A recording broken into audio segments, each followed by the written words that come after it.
A lot of people don't like my comedy. A lot of white people don't like my comedy. A lot of white people say this to me. Hey, Aamer. Hey. You get on stage, you make your jokes about white people. You say white people this, white people that. What if I did something like that, huh?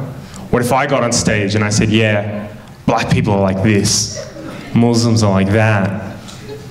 You'd probably call me a racist, wouldn't you? And I say, yeah, I would. Yeah, you should never do that. That's bad for your health. They're like, well, you do that, Aamer. You do that. You get on stage, you make your jokes about white people. Don't you think that's a kind of racism? Don't you think that's dun dun dun reverse racism? I said, no, I don't think that's reverse racism. Not because I think reverse racism doesn't exist, right? If you ask some black and brown people, they'll tell you flat out, there is no such thing as reverse racism. I don't agree with that.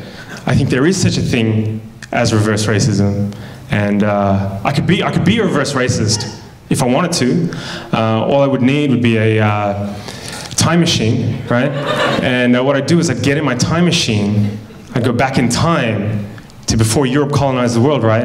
And I'd convince the leaders of Africa, Asia, the Middle East, Central and South America to invade and colonize Europe, right? Just occupy them, steal their land and resources, set up some kind of like, I don't know, trans-Asian slave trade where we exported white people to work on giant rice plantations in China.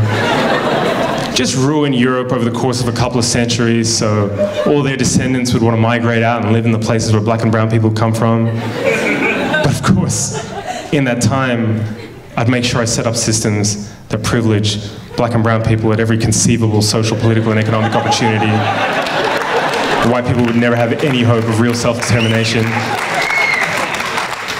Just every couple of decades, make up some fake war as an excuse to go and bomb them back to the Stone Age and say it's for their own good because their culture's inferior, and then, just for kicks, subject white people to colored people's standards of beauty, so they end up hating the color of their own skin, eyes, and hair.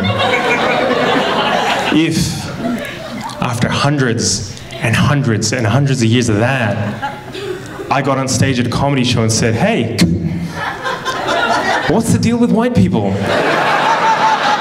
Why can't they dance? That would be reverse racism. Fabio, thank you, you've been great.